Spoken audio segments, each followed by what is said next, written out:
রোহিঙ্গা নেতা হত্যা মামলায় আটক আরও 2 জন, জড়িতদের ছাড় নয় বললেন পররাষ্ট্রমন্ত্রী।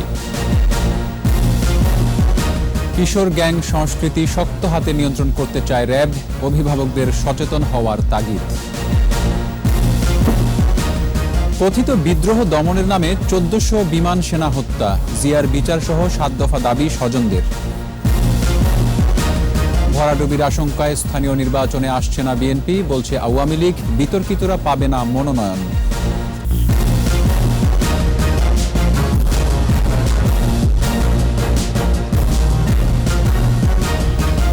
শুনছিলেন ফার্স্ট সিকিউরিটি ইসলামী ব্যাংক লিমিটেড সংবাদ শিরোনাম।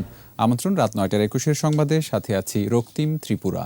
দর্শক, 21 টেলিভিশনের সংবাদ একই সাথে সরাসরি দেখতে পাবেন আমাদের ফেসবুক পেজ www.facebook.com/2124 অনলাইনে। রোহিঙ্গা নেতা মহিবুল্লাহ হত্যা মামলায় জিয়াউর রহমান ও আব্দুস সালাম নামে আরও 2 জনকে আটক করেছে এপিবিএন। উখিয়া কুতুপালং রোহিঙ্গা ক্যাম্পে অভিযান চালিয়ে তাদের আটক করা হয়। ক্যাম্প নিরাপত্তার দায়িত্বে থাকা এপিবিএনের পুলিশ সুপার নাইমুল হক বিষয়টি নিশ্চিত করেছেন। এর আগে শুক্রবার দুপুরে মোহাম্মদ সেলিম প্রকাশ ওরফে লম্বা সেলিমকে আটক করে এপিবিএন। এ নিয়ে মহিবুল্লাহ হত্যা মামলায় 3 জনকে আটক করা হলো।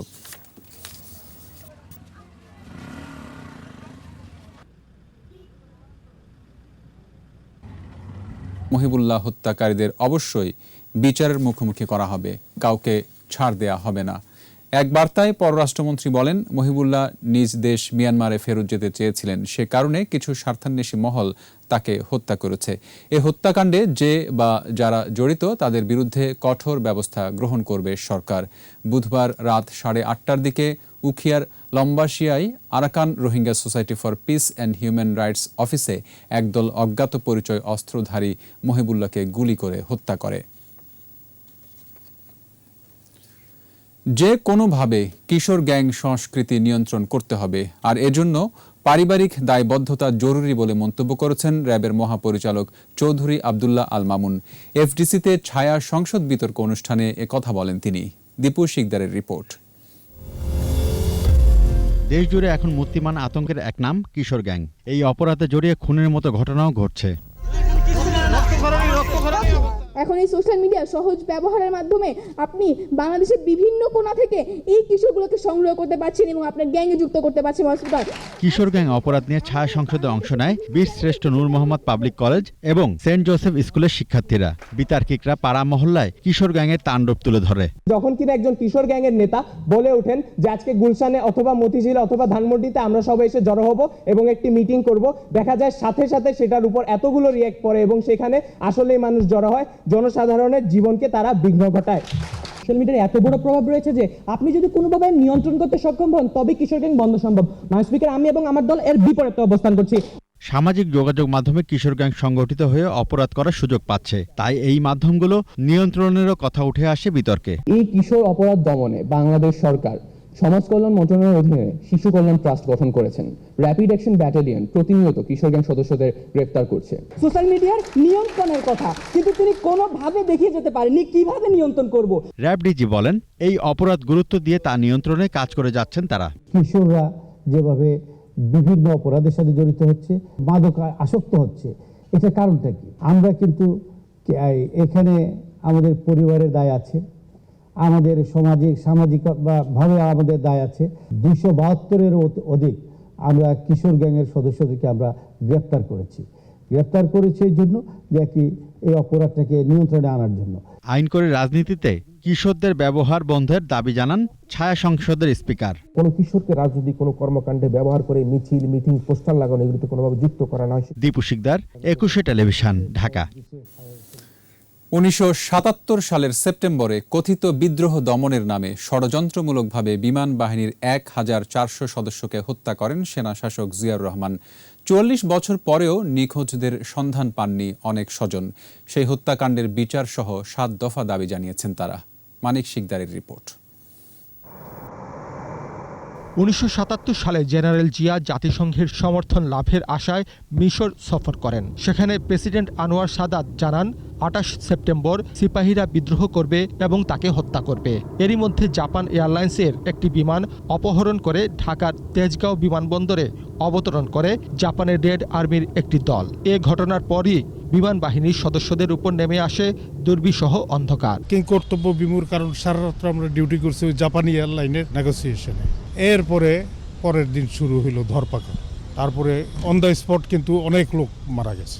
কথিত বিদ্রোহ দমনের নামে নির্মম হত্যা উৎসবে মেতেছিলেন তখনকার সেনা শাসক জিয়াউর রহমান। কেউ চাকরি হারিয়েছেন, কেউ বা কারাবরণ, তবে কেউই জানেন না কি তাদের অপরাধ।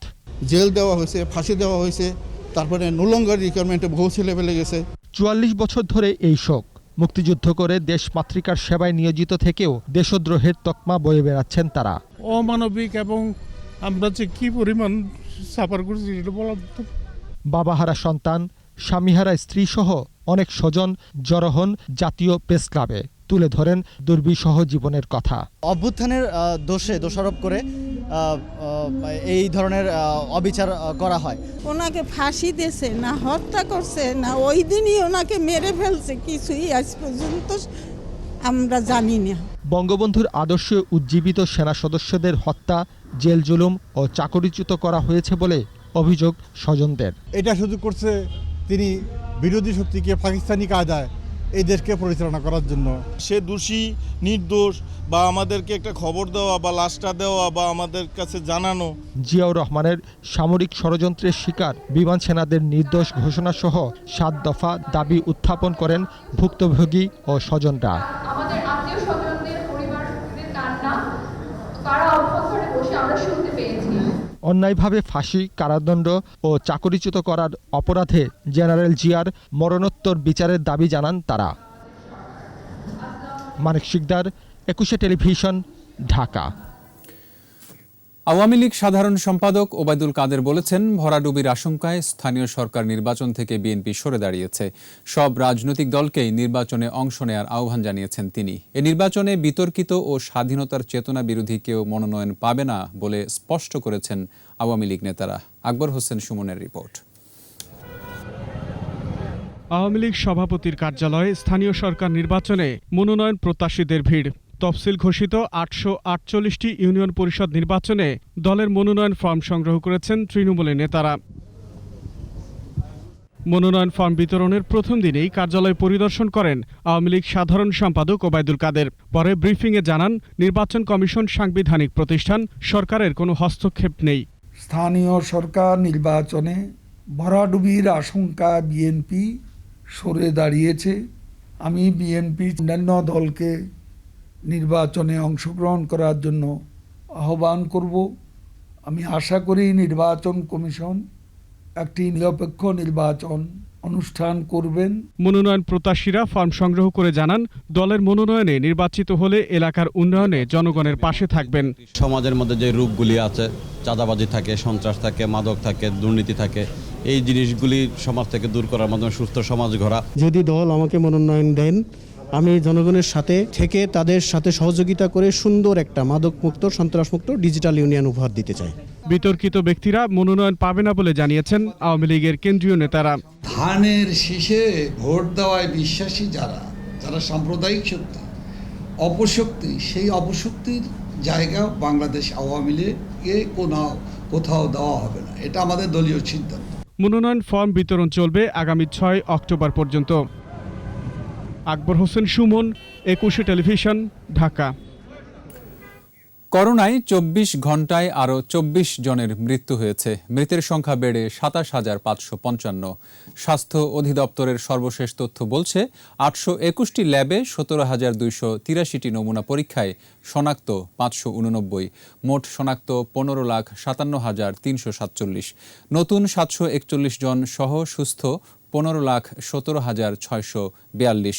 পরীক্ষা বিপরীতে দৈনিক সংক্রমণ হার কমে হয়েছে ৩.৪১%। সুস্থতা ৯৭% বেশি ও মৃত্যু হার ১.৭৭%। এ পর্যন্ত দেশে করোনা পরীক্ষা হয়েছে ৯৭,৭৩,২৪৪। দর্শক, সময় হলো একটা বিরতির। যখন ফিরছি তখন অন্যান্য খবরের সঙ্গে আরও যা থাকছে। আরও ১৭ বছর ইউরোপের বাজারে শুল্কমুক্ত সুবিধা পাওয়ার আশা বিজিএমইএ এর। আমন্ত্রণ আবারও রাত ৯:২১ সংবাদে। দেশে বিনোদন নির্ভর ওভার দ্য টপ স্ট্রিমিং বা ওটিটি প্ল্যাটফর্ম নিয়ন্ত্রণে শিগগির নীতিমালা তৈরি হচ্ছে বলে জানিয়েছেন তথ্যমন্ত্রী ডক্টর হাসান মাহমুদ। চট্টগ্রামে শিল্পকলা একাডেমিতে এক সভা শেষে মন্ত্রী বলেন, নীতিমালা হওয়ার পর কেউ তার ব্যত্যয় ঘটালে ব্যবস্থা নেওয়া হবে।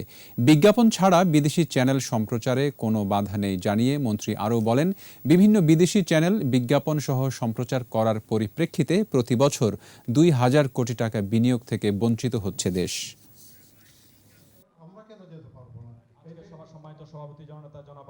বিজ্ঞাপন সহ চালানোর প্রেক্ষিতে বাংলাদেশে প্রায় ২,০০০ কোটি টাকার মতো ইনভেস্টমেন্ট প্রতি বছর হয় না, এবং সেটি থেকে দেশ বঞ্চিত হয়, আমাদের মিডিয়া ইন্ডাস্ট্রি বঞ্চিত হয়, আমাদের সাংবাদিকরাও বঞ্চিত হয়। তো আমরা আশা করব বিদেশি চ্যানেলগুলো খুব সহসা তারা বিজ্ঞাপন মুক্তভাবে বাংলাদেশে ফিড পাঠাবে।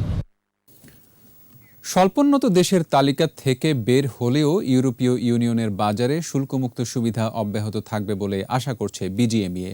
তবে আমেরিকায় এ সুবিধা পাওয়া কঠিন বলে মনে করছেন পোশাক খাতের উদ্যোক্তারা। রাজধানীর একটি হোটেলে সংবাদ সম্মেলনে এসব কথা জানান বিজিএমইএ সভাপতি তৌহিদুর রহমানের রিপোর্ট।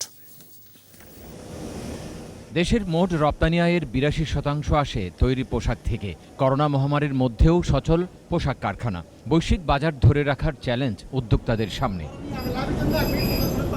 এমন পরিস্থিতিতে ইউরোপ ও আমেরিকা সফর করে পশ্চিমা ক্রেতাদের সাথে একাধিক বৈঠক করেন বিজিএমইর নেতারা।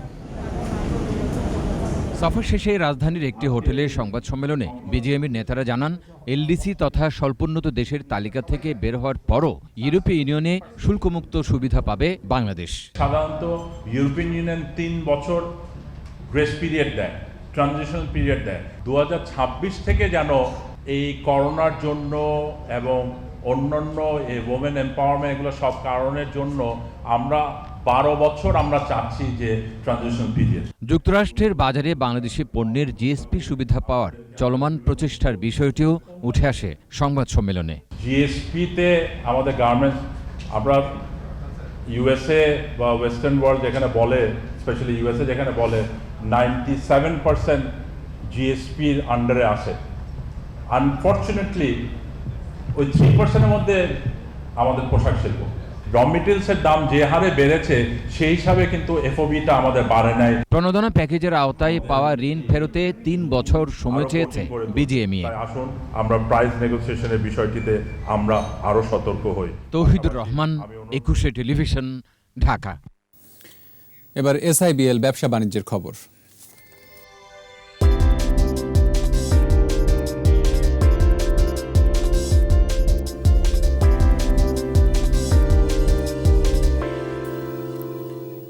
বিকাশে ক্যাশ আউট খরচ কমল। মাসে 25,000 টাকা পর্যন্ত ক্যাশ আউটে প্রতি হাজারে খরচ হবে 14 টাকা 90 পয়সা। বিকাশ বলছে, একটি নির্দিষ্ট নম্বর বা প্রিয় এজেন্ট থেকে ক্যাশ আউটে মিলবে এই সাশ্রয়ী সেবা। এক্ষেত্রে গ্রাহকরা ক্যালেন্ডার মাস অনুযায়ী একজন বিকাশ এজেন্টকে প্রিয় এজেন্ট হিসেবে নির্ধারণ করতে পারবেন। একই সাথে প্রিয় এজেন্ট পরিবর্তনও করা যাবে। এছাড়া মাসে 25,000 টাকার বেশি ক্যাশ আউটে প্রতি হাজারে গ্রাহকের 18 টাকা 50 পয়সা খরচ হবে বলেও জানিয়েছে বিকাশ।